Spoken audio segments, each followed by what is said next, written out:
Hello everyone, मैं doctor सूरज। आज मैं आपके सामने एक बहुत इम्पोर्टेंट टॉपिक जिसका नाम drug administration, route of drug administration या कि रूट ऑफ पॉइजन एडमिनिस्ट्रेशन के बारे में डिस्कस करूँगा।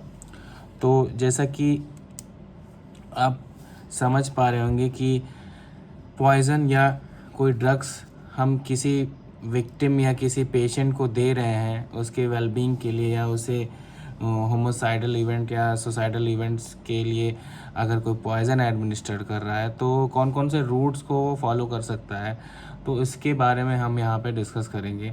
बाकी सब्जेक्ट की बात कर लें तो सब्जेक्ट में फार्मा और आपका रसशास्त्र, जो कि आयुर्वेद में बहुत इम्पोर्टेंट टॉपिक, एक उसका रूट ऑफ ड्रग एडमिनिस्ट्रेशन का भी रहता है रसशास्त्र में। फार्मा में द्रवगुण में ये बहुत इम्पोर्टेंट टॉपिक रहता है। और तीसरा आपका टॉक्सिकोलॉजी, जो कि फॉरेंसिक मेडिसिन और मेडिकल ज्यूरिस्प्रूडेंस, इनमें भी इसका बहुत ही इम्पोर्टेंट रोल होता है और कई बार एग्ज़ाम में ये क्वेश्चंस आते रहते हैं। तो आइए देखते हैं क्या लिखे हैं इसमें। रूट ऑफ ड्रग और poison administration, a route of administration of pharmacology और toxicology is the path by which a drug, fluid or other substance is taken into the body। किसी बॉडी के अंदर कोई भी ऐसा सब्सटेंस या कोई भी ऐसा फ्लूइड या कोई ड्रग जो है वो किस किस रूट्स के थ्रू जा रहा है, तो उसी के बारे में हम यहाँ पे डिस्कस करेंगे। तो types of different route of drug administration of drug और पॉइजन क्या क्या है according to the action of poison की एक्शन के अकॉर्डिंग अगर हम देखें तो ये 2 टाइप्स के हैं। पहला है एंट्रल रूट, जो कि गैस्ट्रोइंटेस्टाइनल रूट भी बोल सकते हैं, हम अपना ओरली इसको दे सकते हैं या रेक्टल वे में। दूसरा इसका है पेरेंटल रूट, जो कि इसमें आपका आईवी फ्लूइड्स और आईएम, आईवी और सबक्यूटेनियस और इंट्रामस्कुलर, ये सब सारी चीज़ें आ जाएंगी। ट्रॉपिकल को मैंने इससे अलग रखा है, 2 पार्ट्स में मैंने डिवाइड किया। ट्रॉपिकल एक 3rd पार्ट अलग से बताया है मैंने, क्योंकि ट्रॉपिकल इसमें नहीं आएगा, क्योंकि हम यहाँ पे जो एडमिनिस्ट्रेशन की अगर बात करें तो 2 ही टाइप्स के रहते हैं, ट्रॉपिकल को नहीं इसमें काउंट करते हैं, लेकिन मैंने इसका भी बता दिया है आपको। तो ये 3rd पॉइंट जो है वो ट्रॉपिकल रूट्स होगा। ट्रॉपिकल्स में क्या आ जाएंगे, क्रीम हो गए, कोई लोशंस हो गए, या कोई पैचेस हो गए, या सपोजिटरी कोई ड्रग हो गई। ठीक है, तो आगे उसको भी डिस्कस करेंगे। तो चलिए आगे देखते हैं। एंट्रल रूट्स में क्या है, those routes in which drug or poison is administered through GIT। कोई वो सारे रूट्स जो होते हैं जिसमें ड्रग या जो आपका पॉइजन होता है वो एडमिनिस्टर होता है किसके थ्रू, GIT के थ्रू, और उसको बोलते हैं हम लोग enteral route. Enteral administration generally includes oral and rectal administration. Enteral में जो रूट आते हैं वो ओरल रूट्स आते हैं और रेक्टल रूट्स आ जाते हैं। ठीक है। of poison, sublingual and sublabial are also considered to enteric route of drug administration and are generally covered under the oral category। तो इसमें जो ओरल के अंदर हम अगर देखें तो ओरल के अंदर 2 और आ जाते हैं, एक सबलिंगुअल आ जाता है और एक सबलेबियल आता है। सबलेबियल यानी कि मसूड़ों के भीतर अगर हम किसी ड्रग को लगा दे रहे हैं, या जैसे कि आप जो पान मसाला खाने वाले लोग होते हैं जो वो सब खैनी वनी खाते हैं, तो खैनी जो होते हैं मसूड़े के अंदर लोग लगा के रखते हैं, तो वो एक तरीका है। और दूसरा सबलिंगुअल में जैसे कि जो नाइट्रेट्स होते हैं, जब किसी को MI आ जाता है, मायोकार्डियल इन्फार्क्शन का कंडीशन क्रिएट हो जाती है, तो नाइट्रेट जो होता है हम सब लिंगुअली उसको जीभ के नीचे रख देते हैं उसके, तो वो प्रोसेस हो जाता है सबलिंगुअल। ठीक है। तो route of drug administration generally covered in the oral category. The gastrointestinal tract provides a comparatively safe but relatively slow acting site of drug absorption. Safe होता है बट रिलेटिवली स्लो होता है। स्लो इसलिए कह रहे हैं क्योंकि अगर हम किसी भी किसी भी पदार्थ को, किसी भी ड्रग को अगर हम मुंह के रास्ते लेते हैं, ओरल कैविटी के थ्रू उसे हम इंजेस्ट कर रहे हैं और ले रहे हैं, तो वो एब्जॉर्ब होगा। एब्जॉर्ब होने के बाद वो सिस्टमिक रिएक्शन उसके क्रिएट होंगे, वो तुरंत नहीं होगा, ठीक है। और इसी वजह से उसे सेफ भी कंसीडर कर ले रहे हैं हम लोग, क्योंकि जब वो तुरंत नहीं होगा तो अगर उसकी रिएक्शंस हो रहे हैं तो हमें काउंटर करने का उसका एक टाइम ड्यूरेशन मिल जाता है, तो वो सेफ भी है और स्लो भी है, ठीक है। अब ओरल में देखते हैं, ओरल में क्या है, this is the most frequent used route of drug और poison administration and is the most convenient and economic. सबसे फ्रीक्वेंट है मुंह के थ्रू, मुंह के रास्ते, किसी को खाने में जहर डाल के खिला दिए, किसी को खाने में दवा डाल के खिला दिए, मुंह के थ्रू, ओरल कैविटी के थ्रू हम खाना खाते हैं, उसी के वैसे ही हम लोग दवाइयाँ भी खा लेते हैं। तो कॉमन है, मोस्ट इकोनॉमिक है, सबसे सस्ता पड़ता है, खरीदे खा लिए, और कन्वीनियंट पड़ता है, आसानी से हो जाती हैं चीज़ें, तो वही चीज़ उसमें लिख दी है, ठीक है। The most absorptive area of the mouth is tongue. Mouth का जो सबसे एब्जॉर्प्टिव एरिया होता है उसे टंग कहते हैं, जो कि टंग होता है। माउथ की बात हो रही है यहाँ, पूरे बॉडी की बात नहीं है, इंटेस्टाइन में ना चले जाइएगा आप, ठीक है। The most absorptive area in the mouth is tongue and the gums. उसके बाद गम्स होते हैं, ठीक है। The superficial surface of the tongue is referred as the sublingual. Superficial surface जो होता है टंग का, उसे हम लोग बोलते हैं sublingual. The sublingual mucosa offers a rich supply of blood vessels through which poison can be absorbed fast directly through the root of heart, although this might take some time, but still it is the better method for administration of drug or poison। तो मैं एक आपको diagram से समझाता हूँ। ये आपका बहुत मतलब मेरा बेसिक सा डायग्राम, ये दांत है, मुंह खुला हुआ है इसका, ये ऊपर वाले दांत है, नीचे वाले दांत है, ये इसकी, मैंने उल्टा कर दिया है, अब सही है। ऊपर के दांत हो गए, नीचे के दांत हो गए, ये इसकी जीभ है, ठीक है। तो जीभ इसकी अगर आगे कर देंगे तो नीचे हो जाएगा, तो ये जीभ इसने उठाया है, तो उठाया तो पीछे के रास्ते ये देखिए वेसल्स बनी हुई हैं, यहीं पे हम ड्रग को क्या कहते हैं, प्लांट कर देंगे, यहीं पे हम ड्रग्स जो है रख देंगे, और वो उसकी जीभ इसके बाद नीचे कर लेगा वो। तो ये जो ब्लड वेसल्स हैं यहाँ से ये एब्जॉर्ब हो जाएगी, ठीक है। ये सबलिंगुअल एरिया है,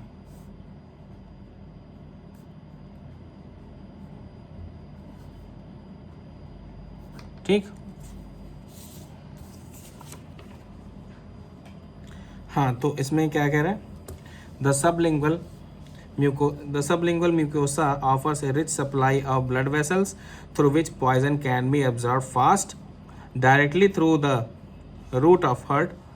जब वेसल्स के थ्रू पास होगा तो सीधे ब्लड में जाएगा और फिर सीधे हार्ट में चला जाएगा। Although this might take some time, कुछ समय ले सकता है वो, बट फिर भी ये बेटर मेथड है एडमिनिस्ट्रेशन के लिए ड्रग या पॉइजन का, ठीक है। दूसरा रेक्टल रूट हो गया। सम पॉइजन और drug may be inserted into the anus through anus where they are absorbed into the blood stream. कुछ ऐसे पॉइजन या कुछ ऐसे ड्रग्स होते हैं जो हम लोग एनल ओपनिंग के थ्रू ब्लड स्ट्रीम में हम एडमिनिस्टर करते हैं directly through the mucous membrane. Mucous membrane के मतलब डायरेक्ट कनेक्शन से वो रहता है। The mucous membrane are very weak and administration of very acidic और alkaline drugs tends to burn the tissue. जो म्यूकस मेम्ब्रेन होती है बहुत वीक होती है, बहुत डेलिकेट होती है, तो अगर वहाँ पे हम किसी ऐसे सब्सटेंस जो कि बहुत ज़्यादा एसिडिक हो या बहुत ज़्यादा अल्कलाइन हो, हम अगर उसका इस्तेमाल करते हैं तो वहाँ की जो एनल ओपनिंग की जो म्यूकस मेम्ब्रेन होती है वो डैमेज हो सकती है और can cause severe problems, okay. फिर उसके बाद the walls of the rectum absorb several medicines rapidly and efficiently. जो रेक्टम की वॉल्व होती है वो बहुत सारी मेडिसिन को बहुत तेज़ी से और बहुत एफिशिएंटली एब्जॉर्ब करती है। Use of rapid and euphoria is very popular from this way. Use of rapid and euphoria is very popular from this way. Rapid and euphoria का मतलब क्या है यहाँ पे? बहुत सारे मतलब कि जगहों पे देखा गया है और ऐसा होता भी है। हम और आप उतना नहीं इन सब चीज़ों के बारे में सोचते हैं, बट जो लोग नशे के शिकार होते हैं तो वो कुछ ऐसी मतलब चीज़ों का इस्तेमाल करते हैं जो उसका जो एडमिनिस्ट्रेशन का जो तरीका होता है वो कहाँ से होता है, वो एनल ओपनिंग के थ्रू एडमिनिस्टर कर लेते हैं। तो उससे क्या होता है, वहाँ पे जो ब्लड वेसल्स होती हैं वो डायरेक्ट उनको जो नशे का जो मतलब जो किक देती हैं वो बहुत तेज़ी से मिलता है वहाँ से, तो वो एक यूफोरिया का एक हाई महसूस कराती है बॉडी को। ठीक है, तो वहाँ यही बात इसलिए यहाँ पे लिख दी। Use of rapid and euphoria is very popular in this way. Rectal mucosa is highly vascularised tissue that allow for rapid and effective absorption of medication. यहाँ पे हम मेडिकेशन की बात कर रहे हैं, बट पॉइजन हो गया या कोई ऐसी नशीली पदार्थ है वो उसका भी इस्तेमाल हम उसके थ्रू करा सकते हैं। ठीक है, the drug is readily absorbed in the rectum's wall as it is thin and rich of blood supply। Same वही बात कि ब्लड सप्लाई बहुत ज़्यादा होती है, थिन होती है और रिच होती है। अब इसमें पेरेंटल रूट आ गया। पेरेंटल रूट में क्या है? It means any non oral mean of drug और poison administration. Non oral route है पॉइजन का या किसी ड्रग का administration, but is generally interpreted as relating to injecting directly into the blood. But इसको इंटरप्रेट हम लोग करते हैं, इसको मानते ये हैं कि जो पेरेंटल रूट होता है वो किसी इंजेक्शन के थ्रू डायरेक्ट हम बॉडी के अंदर किसी भी ड्रग या किसी भी पॉइजन को एडमिनिस्टर कर रहे हैं। ठीक है, directly into the body by passing the skin and mucous membrane. ठीक, the parenteral route leads drug straight across the body barrier defense into the systemic circulation। body barrier defense जो होता है वो स्किन जो होता है उसको सीधे क्रॉस करके वो हमारे सीधे सिस्टमिक सर्कुलेशन के अंदर वो पेरेंटल रूट जो होता है वो ट्रांसफ़र कर देता है किसी ड्रग या किसी पॉइजन को। ठीक है, अदर वेस्कुलर टिश्यू और other vascular tissue parental route are use for drug which are poorly absorbed. अब देखिए, अब सीधी सी बात है, अगर पुअरली एब्जॉर्ब्ड कोई ड्रग है तो हम उसको जल्दी इफ़ेक्टिव बनाने के लिए उसे पेरेंटल रूट का इस्तेमाल करेंगे, तेज काम करे, इसलिए हमने पेरेंटल रूट से उसे दे दिया। और भी बहुत सारे कारण होता है, बस एक ये इम्पॉर्टेंट कार्ड ये भी है। Are poorly absorb from GIT and for quick response. Quick response के लिए बस यही बात मैंने बताई अभी आपको। इसके अंदर क्या आता है? इनहेलेशन आ गया कि हम किसी ड्रग का अपने नोज़ के थ्रू इनहेल कर रहे हैं। इंट्रावेनस हो गया IV जिसको बोलते हैं, इंट्रामस्कुलर IM, इंट्राडर्मल ID और सबक्यूटेनियस SQ। ये इसके शॉर्ट एब्रिविएशन होते हैं। तो IV इंजेक्शंस होते हैं, IM इंजेक्शन होता है, ID इंजेक्शंस होते हैं, SQ इंजेक्शंस होते हैं। तो इस तरीके से हम बोल सकते हैं। तो पहला क्या है? पहला इनहेलेशन। इनहेलेशन में क्या है?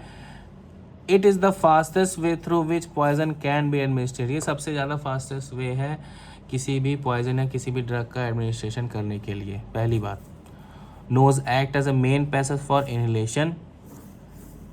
Those particles which are very small in nature and are in gaseous form and cannot be stored by nasal membrane rather and small particle size of poisonous gases, they are absorbed quickly and transported to lungs। अब nose जो होता है वो क्या करता है? Nose act as a main passage for inhalation of those particle.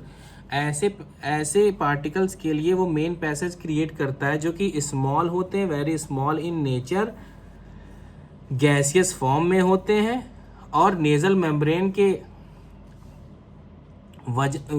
Membrane को cross कर जाते हैं। पहला काम वो छोटे होते हैं, दूसरा वो गैसियस फॉर्म में होते हैं, तीसरा वो नेजल मेम्ब्रेन को क्रॉस कर जाते हैं।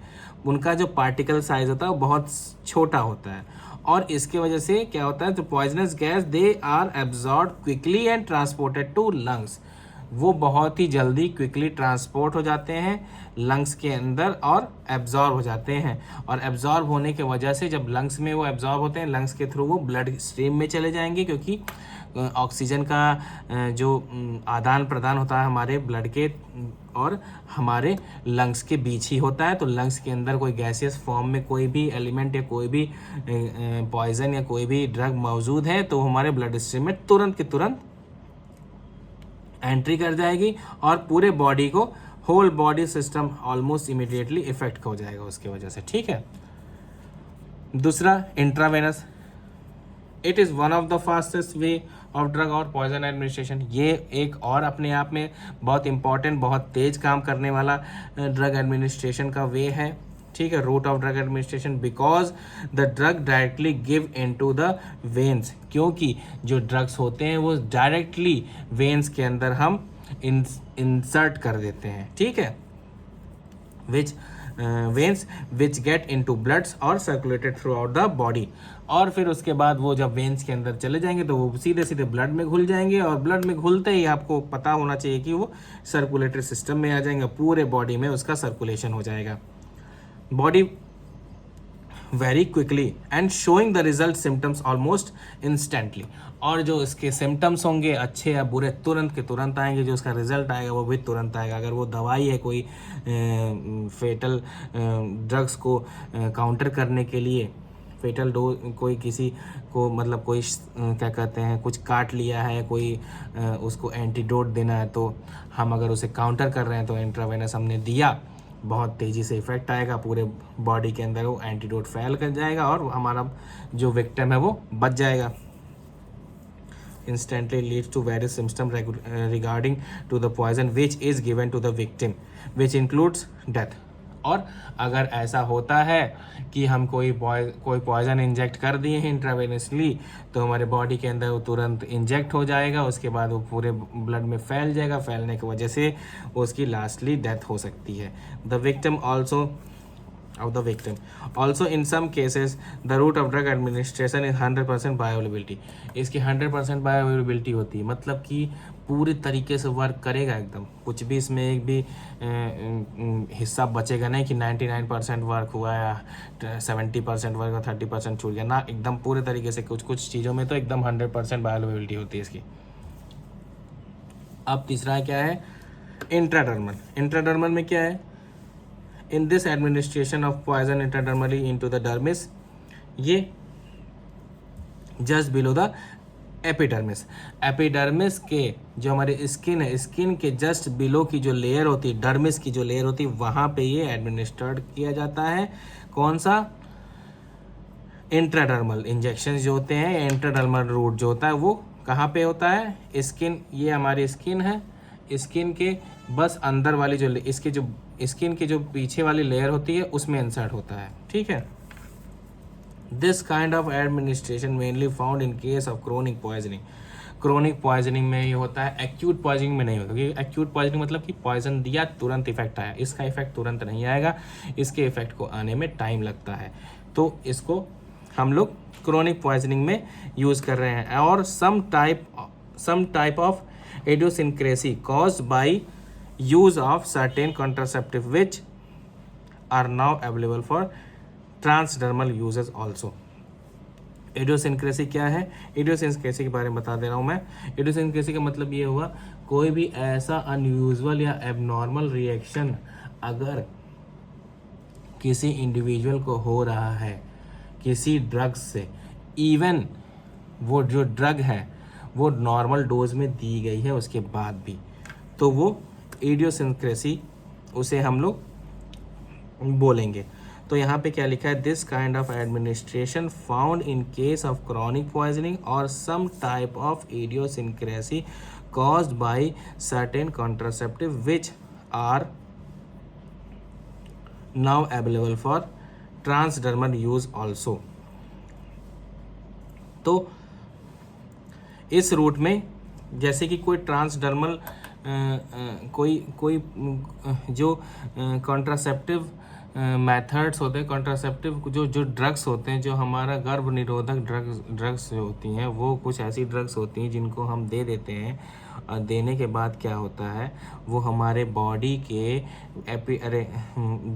डर्मिस वाली लेयर में पड़ी रहती हैं और धीरे धीरे हमारे क्या कहते हैं ब्लड में रिलीज़ होती रहती हैं और हमें जो जो पार्टनर्स होते हैं आपस में उनको क्या कहते हैं कंसीव करने से रोकती हैं, जो स्पर्म या कोई ओवा होता है उसको डिस्ट्रॉय करने में हेल्प करती हैं।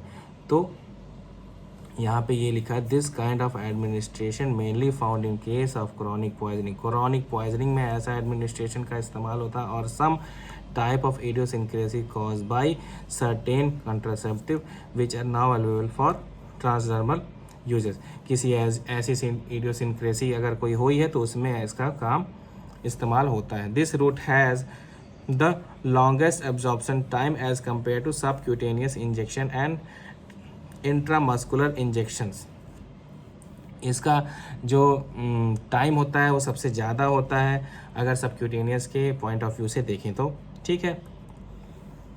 Therefore, this route is generally not used in case of suicide and homicide। वही सिंपल बात मैंने बताया अभी कि अगर इसको होमोसाइड और सुसाइड में इस्तेमाल करते हैं तो पहले बात तो ये तेज़ी से काम नहीं कर रहा, तो जगह तेज़ी से काम नहीं कर रहा तो उसको सुसाइड में या होमोसाइड में इस्तेमाल कैसे ही करेंगे। हमें तो क्विक रिस्पांस चाहिए क्योंकि भाई हमारा हमने किसी को पॉइज़न दिया है तो पॉइज़न का वर्क तुरंत आना चाहिए ना। अगर हम इस पॉइंट ऑफ व्यू को इस तरीके से मतलब देखें कि कोई होमोसाइड की कंडीशन क्रिएट हो रही है, कोई सुसाइड करने जा रहा है, तो उसको कैसे, उसे तो जल्दी चाहिए ना रिस्पांस, तो ये जल्दी नहीं हो पाता है, तो इसलिए इसका इस्तेमाल ज़्यादातर होमोसाइड और सुसाइड में नहीं किया जाता है। Transdermal is the slowest mechanism through which poison can be administered।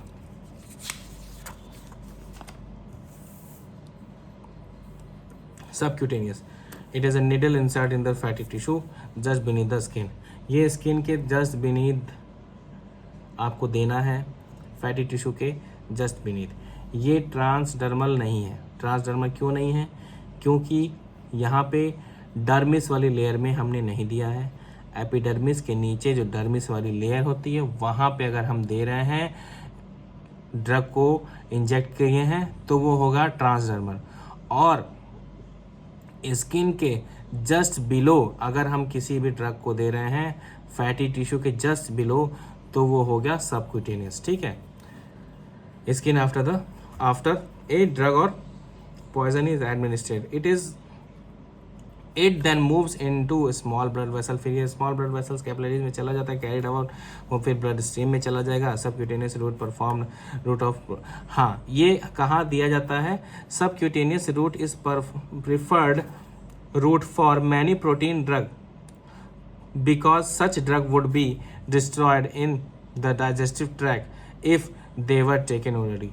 Protein drugs जैसे कि इंसुलिन होता है, इंसुलिन को हम लोग सबक्यूटेनियस देते हैं क्योंकि इंसुलिन अगर हम लोग ओरली देते हैं तो वो डाइजेस्ट हो जाएगा और इंसुलिन का कोई मतलब नहीं बनेगा।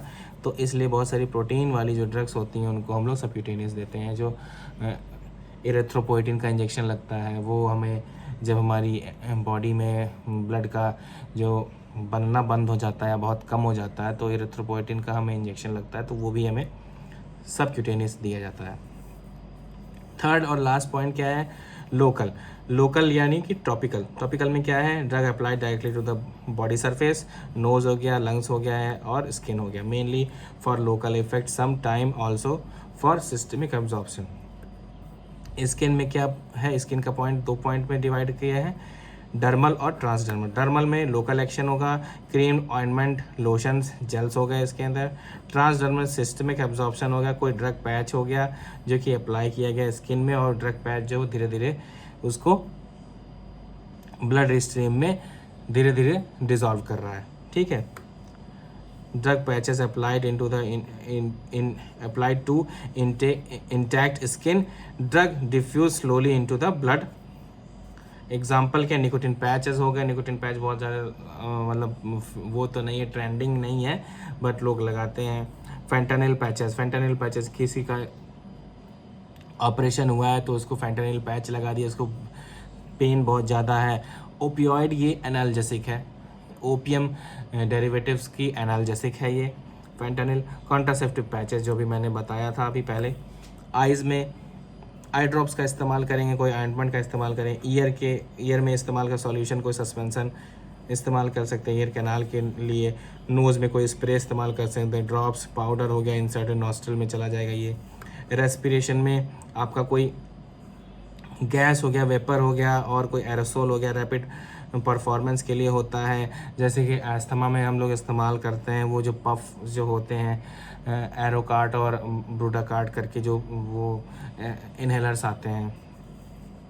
Vaginal drug insert as suppository, suppository मतलब कि वेजाइना के अंदर इंसर्ट करने के लिए जो ड्रग्स होती हैं वो कॉन्ट्रासेप्टिव ड्रग्स होती हैं, या कोई यूटीआई अगर हो गया तो उसमें भी इस्तेमाल करते हैं। टैबलेट्स हो गई, कोई क्रीम हो गई। एंटी फंगल पैसरीज, पैसरीज का मतलब वही हुआ इंसर्शन हो गया वेजाइना के अंदर, ठीक है। एस्ट्रोजन क्रीम हो गई, वो भी कॉन्ट्रासेप्टिव्स के लिए हो गया। कॉन्ट्रासेप्टिव वेजाइनल रिंग्स का इस्तेमाल किया जा रहा है, ठीक है। Thank you so much. Route of drug administration मैंने आपको पढ़ा दिया है। अब इसको आप पढ़िए और कोई डाउट हो तो मुझे ज़रूर कमेंट करिए और डाउट अपना क्लियर करिए। Thank you.